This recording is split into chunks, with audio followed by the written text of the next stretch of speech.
This episode is sponsored by Hello Honeydew, a leading free utilities concierge service. Hello Honeydew is a free service designed to relieve the stress of a moving house, and it saves you time, money, and headaches on all your essential home service needs. We will hook up your gas, electricity, internet, TV, water, and home security systems in just one 15 to 20-minute phone call. You will also receive a free Amazon Echo Dot just for setting up an appointment. If you have closed on a house and have received your closing date, call us now for a free appointment and a free Amazon Echo Dot at 732-859-2019 and visit us at hellohoneydew.com for more information. From the studios in beautiful Oceanport, New Jersey, welcome to the biggest and greatest podcast ever. I'm your host, Ray K. Hey, we got a real treat here for our show today. With me is Nick Greco from Hello Honeydew, which is a premier utilities concierge service. And it's actually, I believe it's one of the best and only ones in the country. I should know because I'm actually part of it out here in the East Coast. Nick, welcome. And let's get right into it. What is Hello Honeydew and what is a utilities concierge service? Yeah, Ray, great to be here. Glad to be on the show. I'm excited. So Hello Honeydew, just like you said, essentially what we have going here is it's a customer experience service that we use to help anyone on the real estate professional side. So we work with realtors, mortgage guys, title guys, homeowners insurance, movers, project management groups, you name it. And it's a free service that they offer to their clients as a value add, where essentially we're setting up all of their essential home services and home utilities in one call. Because, you know, anyone that's moved recently enough to remember knows that there is no shortage of things that have to be done. And then when you throw that on top of dealing with everything already with all the paperwork, you know, securing the mortgage, getting a closing date, getting the inspection, you know, it's headaches upon headaches upon headaches. And then, you know, getting everything set up on top of it is usually a bad recipe. So what we saw an opportunity for was to come in and say, hey, you know, let's come in. We'll offer a service where in one easy call, we set you up on all of your utilities. We'll take care of it so that when you move into your house, the lights will be on, the water will be on, you'll have internet, you'll have your TV, you'll have a security system, anything else that you need. So we saw a fit there, and that's what we're running with. So if I'm a homeowner and I'm moving into my house in like 30 days, I usually get like that sheet of paper with, you know, 6 or 7 numbers on it that I have to call to set all this stuff up. So basically, you do all that. Is that correct? I don't have to do any of that stuff. Is that right? Right. Yeah, that's right. And so one of the things that's really interesting too is that, you know, like you said, you've been working with us, and it's been great having you guys. You guys are crushing it up in the Northeast. We're based down here in Dallas, and it's really interesting to see like the different parts of the country, even within the different cities within states. They're, you know, each place has their different regulations, has their different formalities, and so it's really interesting. Even like on a high level, whereas out in New Jersey, you know, switching the water comes down to the title guy, which out here you just call the city. And so, you know, there's different headaches for different places. And so getting to know the nuances of those has been really interesting. But, you know, at the bottom line, like you said, you're the homeowner, you're looking 30 days out, a couple weeks out from your move.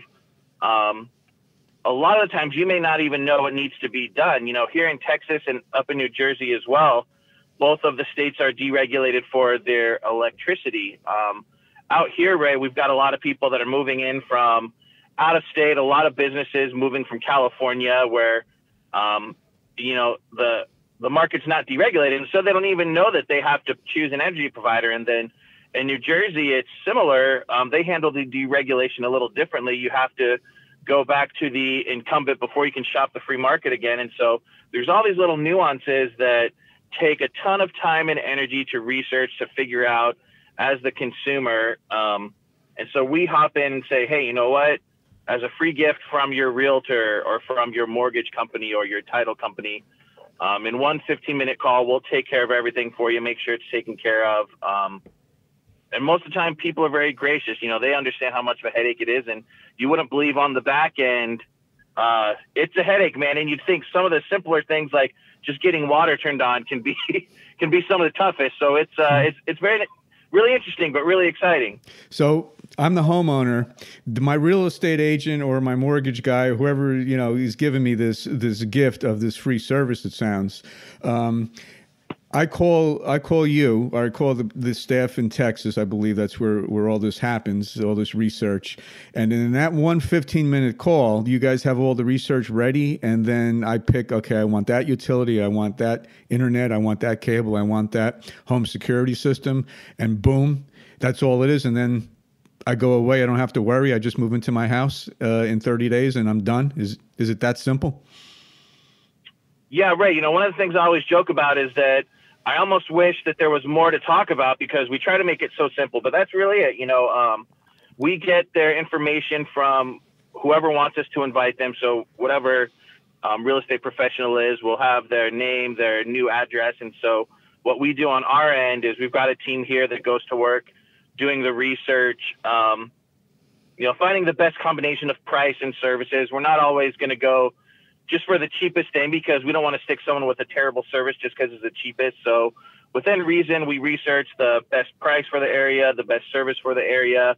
On the call, we present everything to you that we found and make our recommendation. If for some reason, someone's had a bad experience with the company that we recommend, no sweat off our back. We'll go with whatever service you feel comfortable with. But our team over here researches it so that when we go into the setup call, it's all business. We know exactly what services you should have, what you need to have. So, for example, like if a water municipality requires a copy of your driver's license and a copy of a proof of ownership with a deposit, we'll have all that information ready to go. We'll tell you, hey, your water is through the city of Arlington. They have a $90 refundable deposit, a $10 non-refundable setup fee.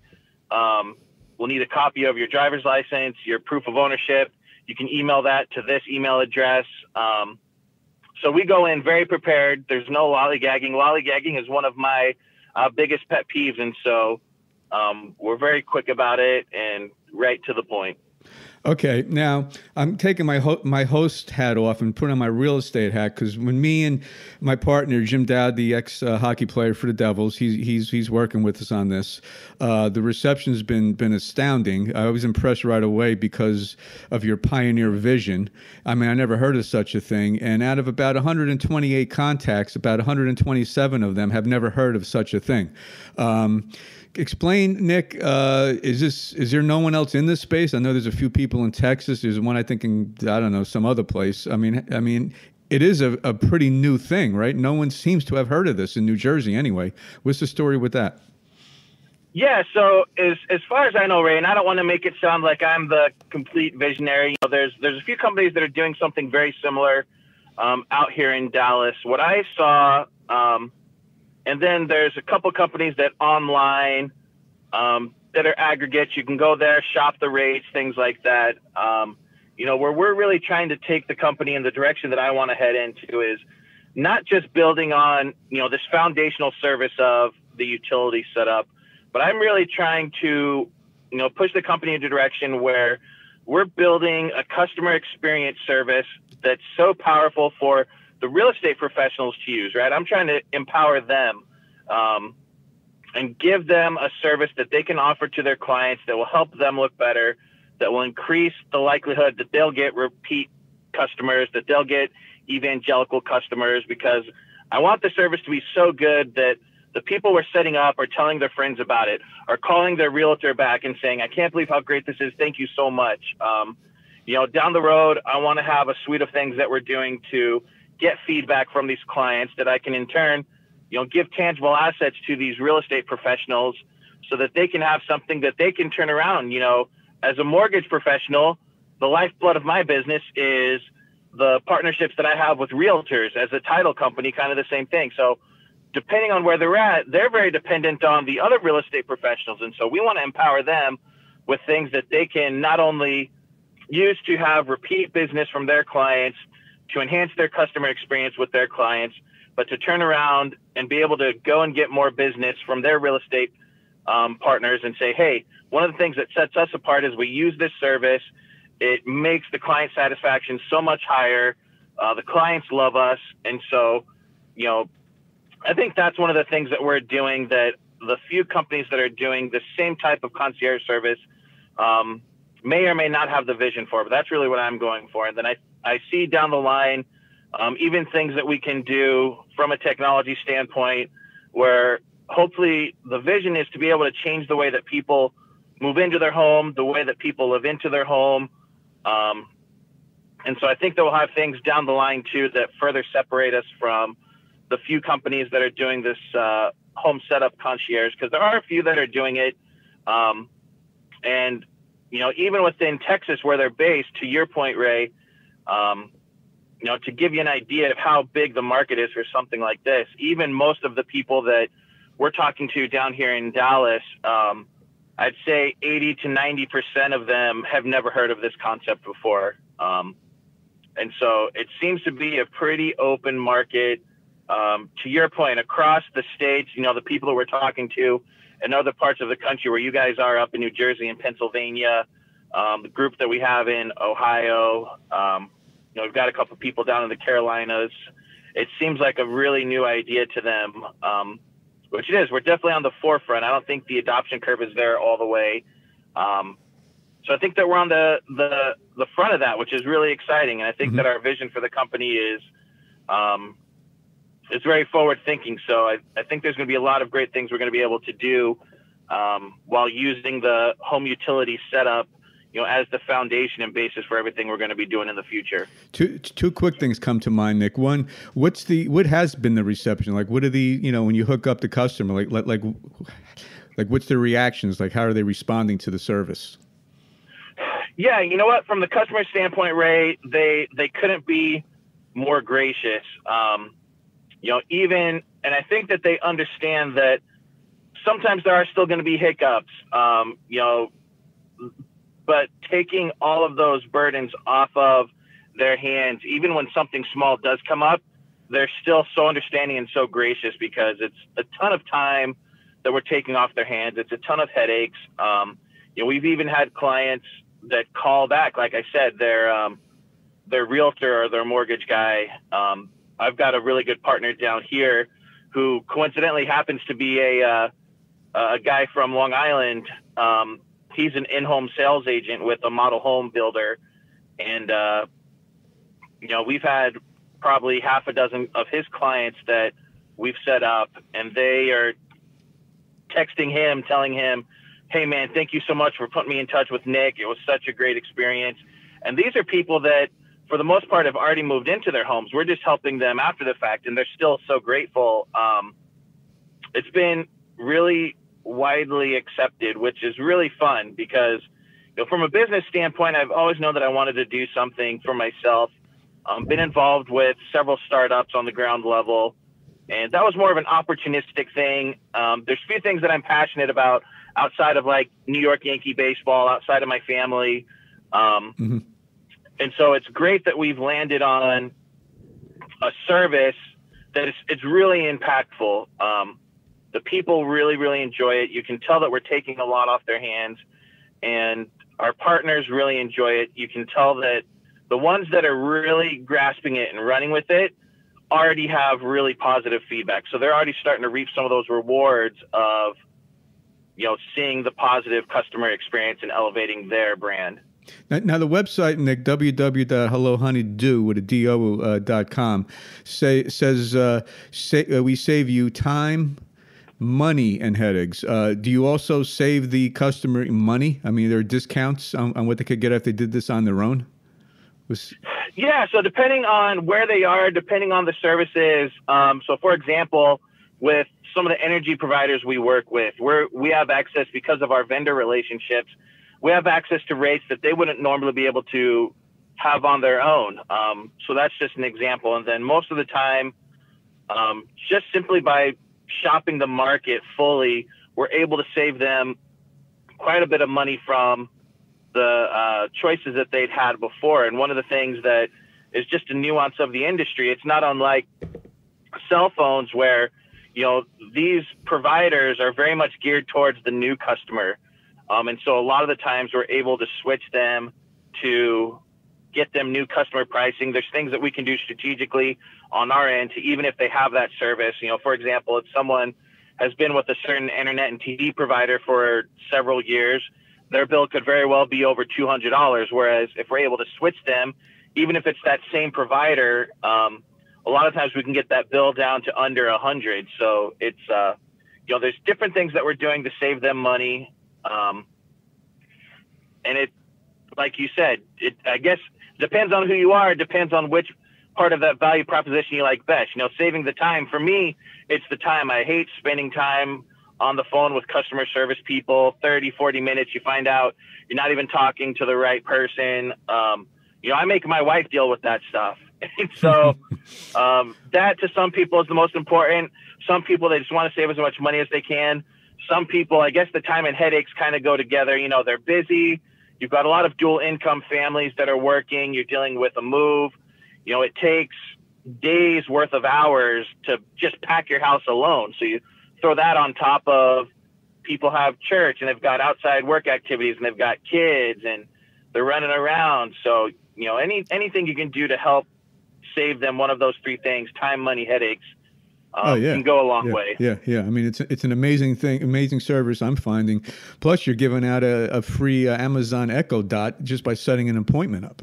I mean, that's really wild. They're getting actually a gift with no commitment to using the service, which is fantastic. The question then comes to mind is how does Hello Honeydew make money? I mean, it's a free service. You're giving away gifts. How do they make money? How do I know the answer to this because I'm working with you, but for our viewers, Nick, how does Hello Honeydew make money on this?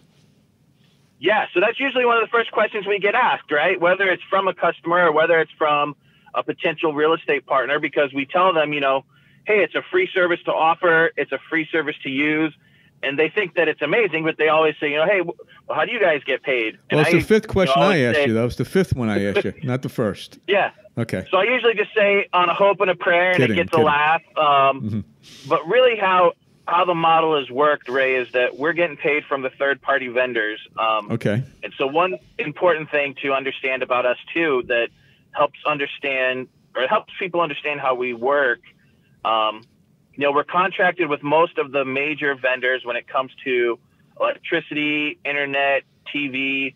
We've got some really great partners on the home security side. And so that being said, why that matters is because when we're going through the process of researching the best options for our customers, it doesn't matter to us. We're not trying to steer someone in one direction or the other.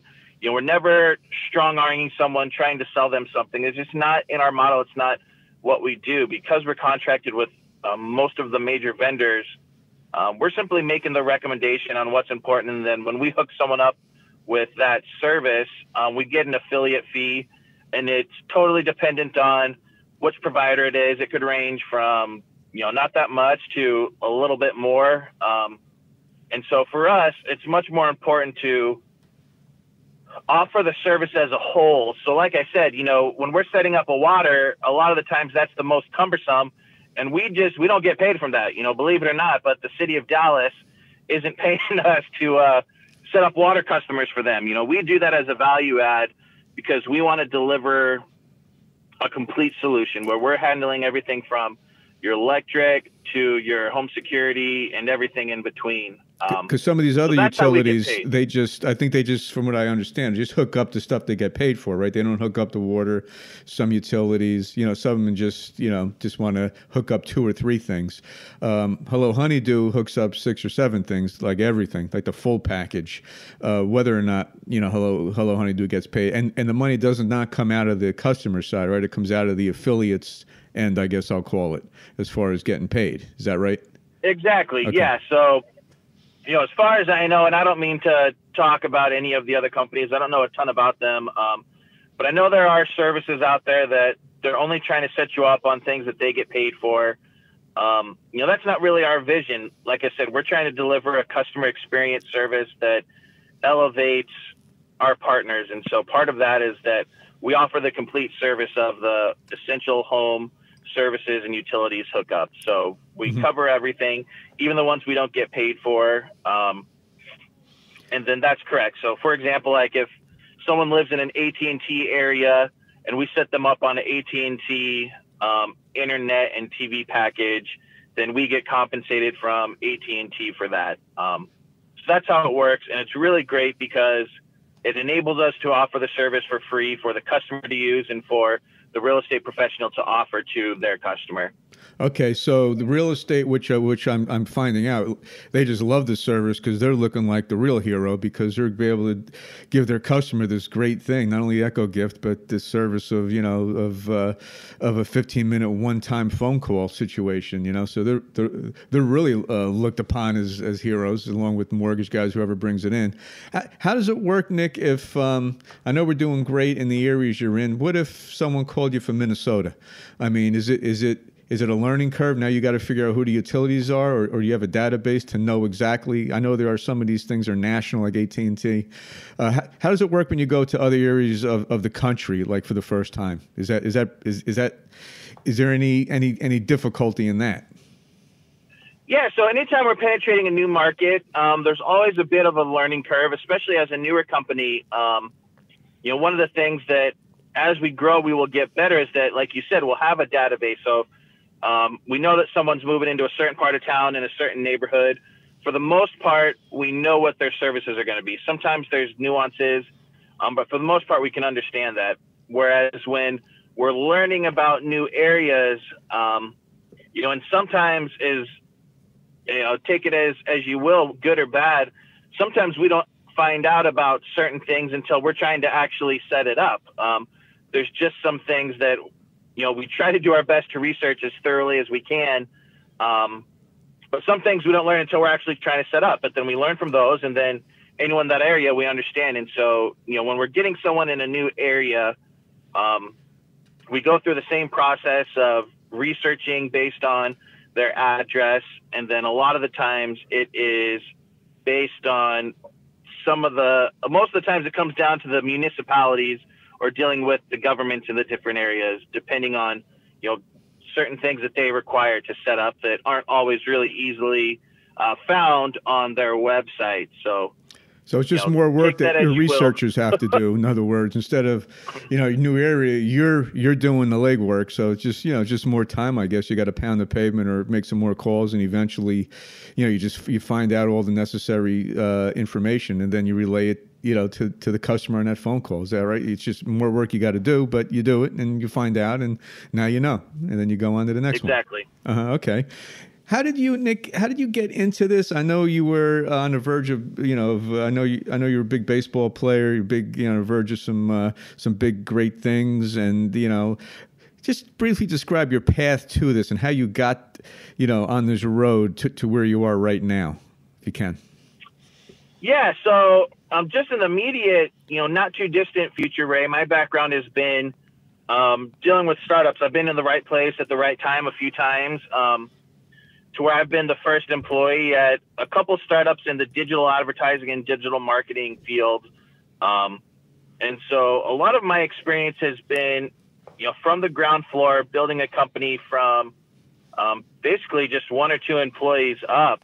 And it's been fun. And so I feel like I've had the ability to learn a lot and to, see a lot of the things that you should do when you're starting a company. I've always wanted to, entrepreneurship was something that I felt was always in my blood. After I quit playing baseball, I had that urge. I wasn't really in the position,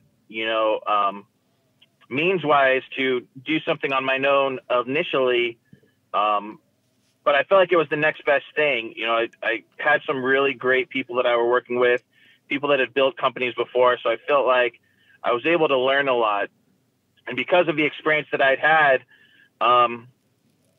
someone reach out to me that was running on a business that was very similar to this, wanted some consulting advice, knew that I had built a company from ground up. And so got in, and really what happened, Ray, is I saw the opportunity and saw the model and thought that with the background that I have, it's more on the technology side, more on the digital marketing side, that the marriage of that would really allow us to bring a special and a different take on this industry that is kind of blue collar. That's, a little totalitarian, not totalitarian, but a little old school, if you will.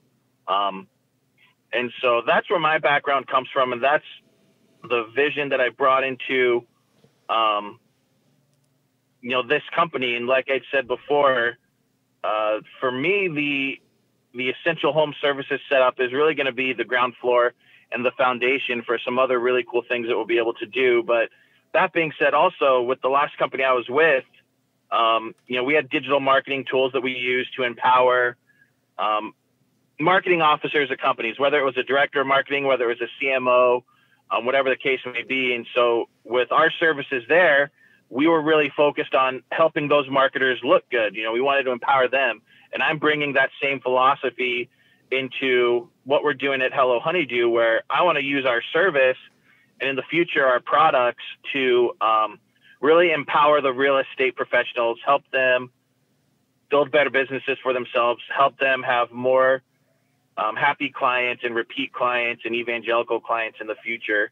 And so that's, where my work experience kind of led into what we're doing at Hello Honeydew. My partner and co-founder is my dad, John Greco. He came from a background and, how we were lucky enough to be able to hook up with you and Jim out there in Jersey. I know you worked with my dad before, but his background was as a stockbroker and corporate funding for the most of his career. And so he was used to analyzing businesses, analyzing opportunities. When we came across this model, he really fell in love with it. And both of us, my dad more so than me, had been really involved with the deregulation of the electric market here in Texas. And so had the background in utilities, had the background in assessing businesses and trying to forecast their value. And we just both thought that with the model and with our expertise, we'd be able to really hit a home run on this one. And that's what we're trying to do. It's interesting because when I brought Jim into it, he ran this by his agent lawyer up in Massachusetts, and he rejects 90 out of 100 things. And I said, oh boy, okay, well, so he took about a week, and he called me and he said, you know what? I mean, he's saying go all out with this. I mean, this thing has legs on it. This thing's impressive. So that's what really got me going. When you have someone like that looks at it and then they reject most things, and then when they say go, and boy, we've been going. I mean, it's been an exciting run. We're going to talk about sports on another one, Nick. We met in Cleveland, but I think last week we were there. But Nick's a huge Yankee fan. I'm talking like articles written. I read an article within the last 2 weeks about you and your dedication to the Yankees, which in itself is pretty wild. Can you? Yeah, just give us a 2-minute teaser. So we're going to have another podcast, I think, in a few weeks just on that. But just give me the 2-minute rendition on that, if you can.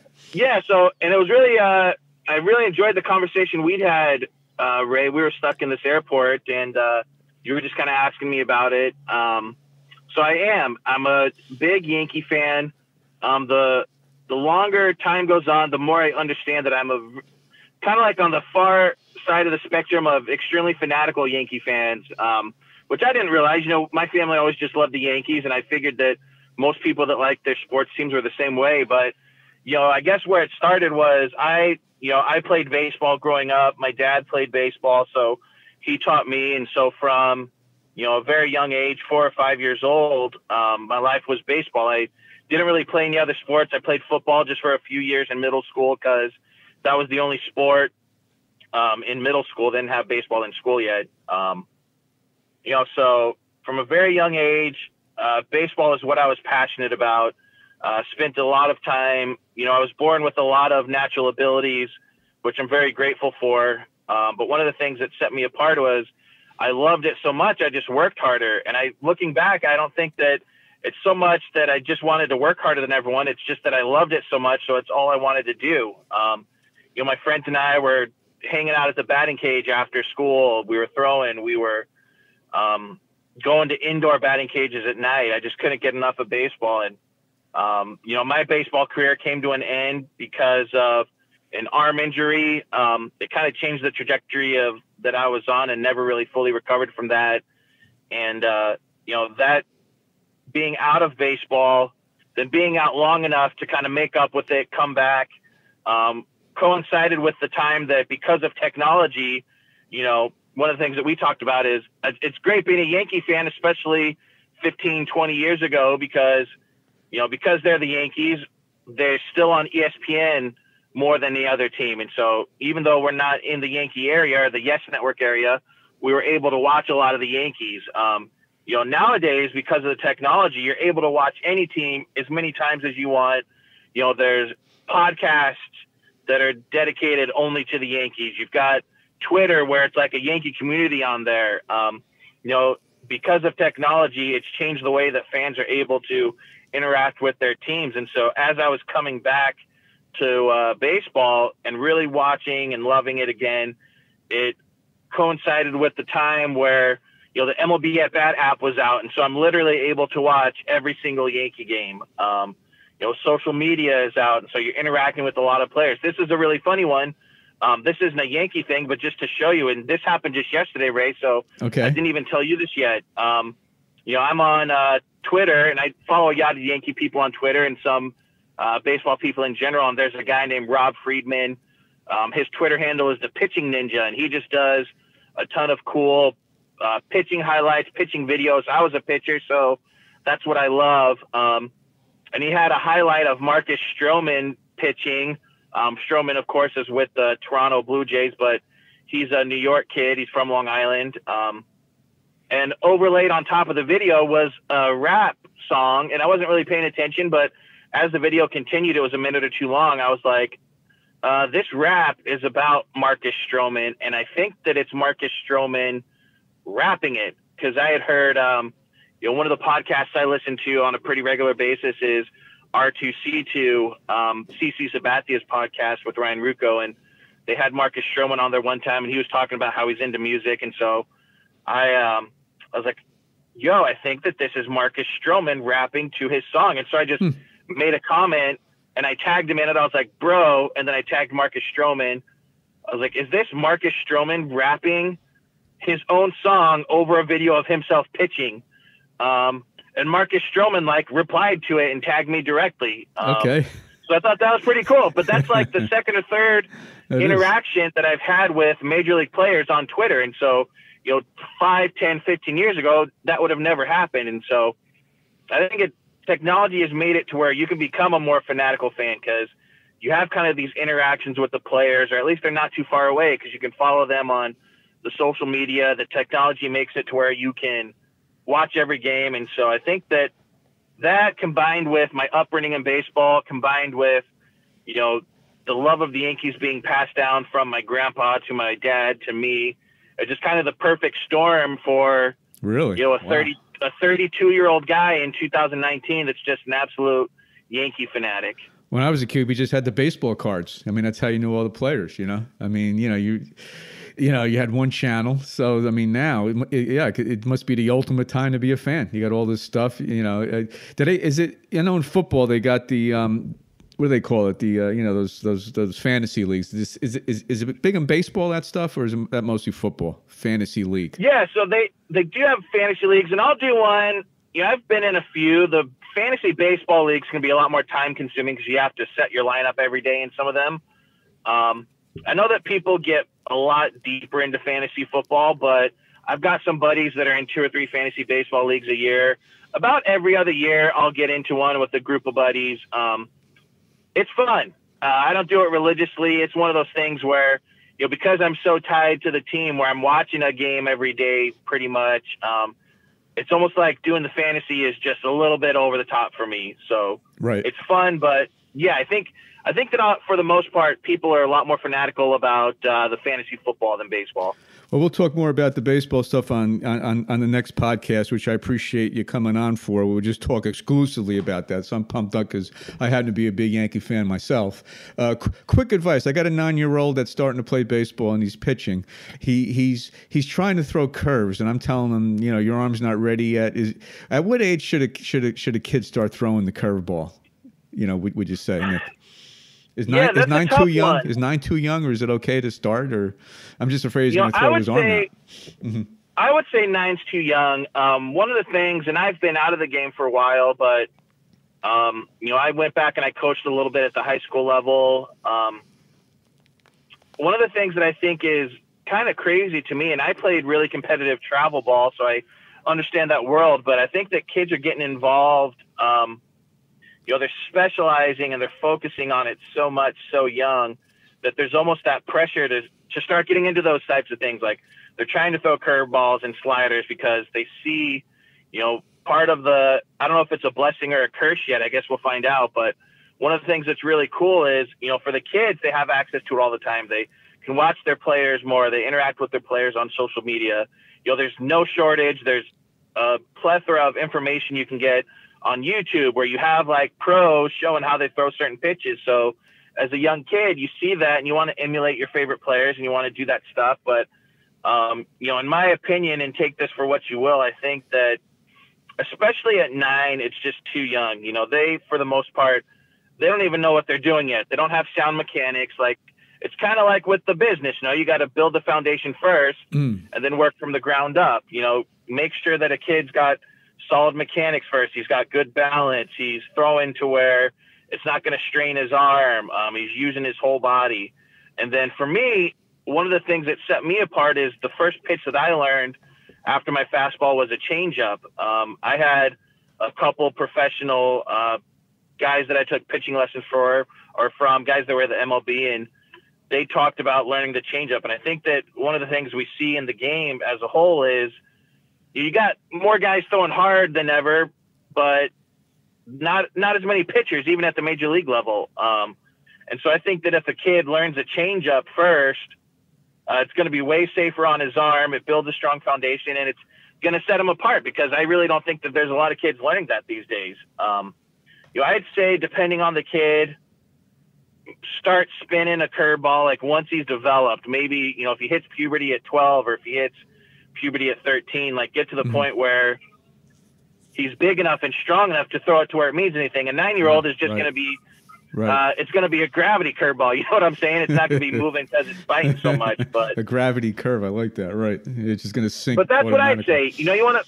to build a strong foundation first. Like make sure that he's got good mechanics. Make sure that he can throw strikes and hit his spot, and then from there, you know, that's where you build. Because you know, a 9-year-old that could throw a fastball on the outside corner 5 out of 8 times is probably going to excel just on that alone.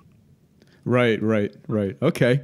Nick, thanks for that advice. I mean, I always thought around 12 was the age, but you see these kids younger and younger and younger, which, it's like a life thing, I guess. Build that foundation, you know. That seems to be a key in a lot of stuff. Back to Honeydew. What's the vision, Nick, within the next year or two? Where does Honeydew go? What's your vision? Yeah, so really what I see happening, Ray, is, you know, we've already got a really strong network of partners that we're partner relationships. And as we're able to grow and scale and solidify the key service of the essential home services and utility setup, I think that in the next year or two, what we're going to see is that service take Hello Honeydew from a great idea into a very profitable, strong, self-sustaining company that it's going to be the foundation for a company that's going to continue to roll out new services. You know, my vision is I want the key essential services to be the basis for the doorway to other services. You know, I want people to be able to, once they move into a home, that's not the end. You know, anything that they have that's on a subscription basis, whether that's they need a yard guy or they need a pest control guy or they need home filters or they need to be reminded of their light bulb, you know, anything that someone has on a regular basis, a pool guy, I want them to be able to rely on Hello Honeydew to just say, hey, I need this. I want these guys to help me with that. So I think the next step will be to encompass more things that we're able to help homeowners out with. And then from there, you know, I want to build out technology that enables a homeowner to use our service in their home for anything that could go wrong with their home. And then from there, I think there's other things we can do. One of the things that I'm really passionate about that I want to have a solution for is, dealing with some of these municipalities where it's just a nightmare. And so I see a big opportunity for creating a really simplified, scalable, website service where we're able to present it to these municipalities and say, hey, do you want the citizens of your town to have a headache working with you? No. Well, they're the government, so they may not care. But I see a big opportunity for things that we can do to make the utility set up. They should care. Yeah, right? Mm-hmm. To make it easy from there. And so that's where I see the company growing. I think it's very scalable. And I think that as we solidify some of these partnerships that we're working really hard on, in a very short amount of time, we're going to be very profitable, very strong. And I think from there, we'll just continue to scale that model until we're able to, branch it off into other services and other areas of the utility setup process. It's like the sky's the limit, I mean, that's the first word first phrase that comes to my mind. It's going to be exciting as we move along here. I'd like to have you come on maybe every couple months, and see this progress, because this is going to be some vision as this thing develops, from this point onward. And the last 45 days has just been incredible. So it's quite exciting, to say the least. Nick, this next section is called Hit and Miss. So I'm gonna ask you something. And okay. First word that comes, or first sentence or two sentences that comes to your mind in this little word association I do. Okay? Oh, boy. All right. I can't make any promises. I hope that we've got a beat feature on the editing process here. Well, we do. We're good. We got a whole team there, for that. But I think you'll do okay. I mean, it's intense, but I think you can handle this. Okay. All right. Favorite color? Yankee blue. Okay. If you were in a foxhole, other than any family member, who would you have in the foxhole with you? Oh, you know what? My boy, my good friend Matt McCoy. He's a guy that at my last startup, I was the first employee out of the co-founders. He was the second. We just became really great friends. He's a warrior. He's a trooper. We're the same religion. So we bonded a lot. And he's a fighter, and he's shifty and schemy, and so I like that. If we were stuck in a foxhole together, he'd figure out a way to get us out. Oh, okay. That sounds like a pretty good partner for you. Absolutely. I like that. If you were stranded on a desert island and you had to bring one or two musical CDs with you, which music would you bring with you? Oh, you know what? I'm a huge John Mayer fan. Okay. So I'm bringing a CD. My favorite CD of his was Born and Raised. I guess that would be about 2011 or 2012, but about a dozen songs on that CD that I could just listen to over and over again. So I'm probably bringing that. Okay, just one CD? You don't want another? Just one will do. That'll be it. One will do it. I could go for another CD, maybe his first one, Room for Squares. Okay. Favorite movie? Or like Billy Joel's Greatest Hits. There you go. That's my era, Favorite actor? Do actor next. Favorite actor? Oh, favorite actor. This is rough. I'm telling you. This is tough stuff. Yeah, you know what? I always claimed DiCaprio. He had a string of movies there for a while that were just incredible. And I'll stick with that. He did. Favorite movie while you're at it? What's your favorite movie? You know what? Historically, Ray, from when I was young, I would always say that Ferris Bueller's Day Off is what I would claim as my favorite movie. And I love it. I would say that maybe La La Land is up there with, so it's La La Land and Ferris Bueller. We'll call it tied at 1. Other than pitcher, what's the most important position in baseball? I would probably gotta be your catcher, right? I just thought of that, Nick. I just thought of that. Sorry, it wasn't on my list to tell you, but that just came out. What was the answer? Yeah, catcher. It's got to be catcher. He's calling the game. He sees everything. Do you feel an affinity with the catcher? Like whenever you see a pitcher's no hitter or after the game, there seems to be a special little connection. Is that real between the pitcher and catcher? Since you're with the guy, is there some special bond with the catcher? Yeah, I mean, I guess it just depends on the relationship, like anything else. So, when I was in my prime, some of those high school years when I was a teenager, on my travel ball team, my catcher was actually my best friend. We were both named Nick, and so I was just Greco and he was Nuke. But we definitely had that strong relationship where he knew what I wanted to do. He knew how I wanted him to set up. He had an absolute cannon, and so it was a great relationship. We were best friends for, half a dozen years there. I never had quite as strong of a relationship like that with the catcher on my high school team. But, these guys that are in the show, they're traveling together. They spend so much time together. I would imagine that a lot of the times that is a really special relationship. Do you actually get mad, like at say the shortstop commits a crucial error? Does the pitcher actually get mad at him, or do you can't get your emotions until you just go, okay, on to the next batter? Or do you actually sometimes get mad at the defense behind you if they mess up? You know what? I always tried my best to keep my emotions in check. But you do get pissed sometimes. It's a tough game. You're out there giving it your all. A guy makes a bonehead mistake.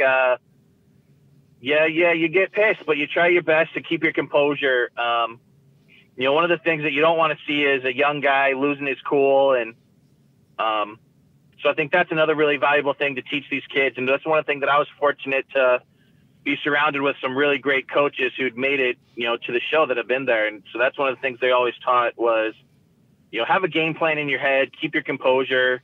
No one wants to see the kid out there melt down because that the guy's weak mentally. And I think that those are some of the things that if you teach it at a young level, those can be valuable throughout someone's life, Right. One of the things that, I always tell people it's just funny. We got like this talk of participation trophies and things these days with these kids. I was on my travel team, my select team, the Fort Worth Cats. I remember times where we had to do like disciplined running after a game because we didn't beat a team bad enough. We won the game, but it was like a terrible team, and we kind of like would lollygag or not take it seriously. And our coaches were really serious guys. I mean, they were really great, the best coaches I ever had, but they taught us how to play the game right. And that was taking care of your business no matter who's on the other side of the field. And so that's just one thing that I look back on that stuck with me. It's a different world out there today, but I remember actually doing like disciplined running because we didn't beat teams bad enough. We'd actually won. Right. Different world. Right. All right. Give me just one or two words on these. Switzerland. Nice watches. Yankees. God's team. Willie Mays. Say hey. Cactus. Desert. Babe Ruth. The Sultan of SWAT. Nick, it's been a pleasure. That was a great hour. I look forward to our next one. That was Nick Greco. I'm Ray Kay, and we'll see you next time.